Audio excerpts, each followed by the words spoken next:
Jack Grealish.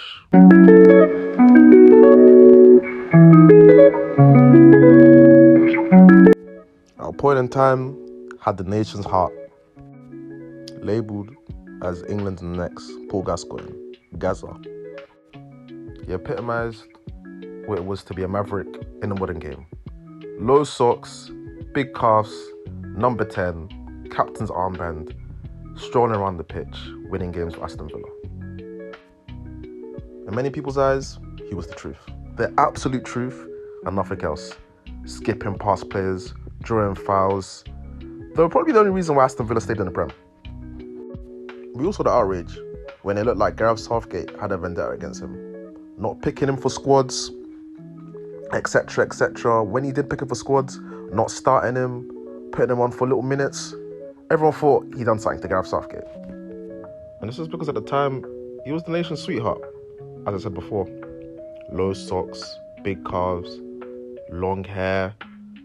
Beckham-esque, some might say. Okay, maybe not exactly Beckham, but you get the gist. Now, Aston Villa had a big problem. How on earth were they going to keep a talent like Jack Grealish at their club? Being relegated, he went down to the Championship with them, brought them back up as captain, but we all knew eventually he had to go. It was almost like every single summer, you knew there'll be transfer rumours about Jack Grealish. Tottenham were interested, Man United, and of course eventually Man City. It got to a point where it wasn't a matter of if, really and truly, it was a matter of when.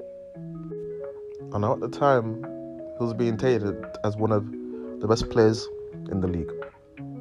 So there was no real question of would he succeed at the next level, or would he replicate what he did at Aston Villa at the next level. To many people, it was a no-brainer that he definitely would. So eventually, the time came, Pep slapped 100 million on Aston Villa's head, and off he went to Manchester City. Now here is where it gets extremely interesting. Man City, unlike Aston Villa of course, star-studded teams with the likes of De Bruyne, Haaland eventually came, Bernardo Silva, the list can go on and go on. It weren't going to be the same like Aston Villa, where they gave the ball to Grealish, got out of his way and prayed he did something magical.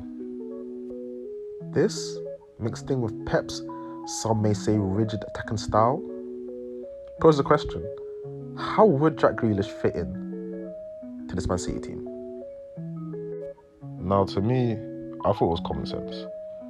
But clearly, from the discourse I've heard around Jack Grealish's name and his time at Man City, people were clearly confused. There was no way in hell that Pep was going to give him the keys the same way Aston Villa gave him the keys. That was never going to happen. And let me explain to you why. For the level of silverware that Man City are chasing, i.e. Premier Leagues back-to-back as we've seen, going after Europe every single season trying to win the Champions League, in order to be that maverick, you have to be one of one. And these one-of-ones don't come around that often. For example, I'm going to name an obvious one. Lionel Andreas Messi, of course, was in a Pep team. And Pep basically said to him, here's the keys, go and play football.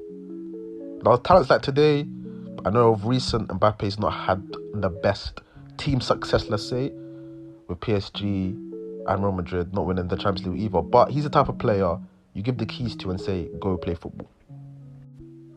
I'd say maybe at Barca, Lamine Yamal, but he's still young at 18. Mo Salah at Liverpool, be given less defensive responsibilities. And I've seen his numbers this season have been absolutely ridiculous. Currently as well, maybe Vinicius, but that's a problem. Vinicius and Mbappe both at the same club want to be luxury players. You see where the issue starts there. Maybe going a bit further back, Eden Hazard at Chelsea, very much given the keys to just go and play football. De Bruyne at City, he was given the keys, but you know what I'm saying? Even him, it was his team, very much he was a star player, but he was given the keys to an extent. It was a go, here's the keys, but you have to share it. You know what I'm saying? Like, he wasn't a complete and utter maverick under Pep. Because I don't think, unless you're the creme de la creme, Pep lets you just be a maverick. And you know what? I think that's totally justified. Because as good as a footballer Jack Grealish is, marvellous footballer, creative, you know what I'm saying, maverick type of footballer, is Jack Grealish the type of footballer, does he have the type of quality, is he the type of talent that can lead you as the main man, as the so-called maverick, to back Premier Leagues, to a Champions League, to a treble? Does he pose the level of ability to put that all on his own back? And that's why I say it was quite outrageous for us as fans to expect Aston Villa Grealish at Man City. Not to say that we overrated his ability, but to an extent we did. Maybe it was, again, the low socks, the big calves, the hair, the English, you know what I'm saying, Aston Villa captain. We overrated what he was capable of. Fans expected to see Jack Grealish of old picking the ball up off with his centre-backs, twisting and turning on the halfway line, oohs and ahs for the crowd, but realistically, that was not going to happen at City, as frequently as it happened at Aston Villa. Yes, he had a good season when Man City won the treble, definitely towards the back end. Yes, his numbers aren't that good, but if you watch the games, he's had spells. Personally, he's even underwhelmed even to my expectations. I did expect a bit more, but am I that surprised? Not exactly. Maybe the price tag fooled a lot of people, but I wasn't that shocked with the Jack Grealish that we got at City. I can't lie. But overall, I rate Jack Grealish's time at City 6.5, 7 out of 10. Racked up silverware, trebles, Premier Leagues, Champions Leagues, played his part here and there, was there for the experience.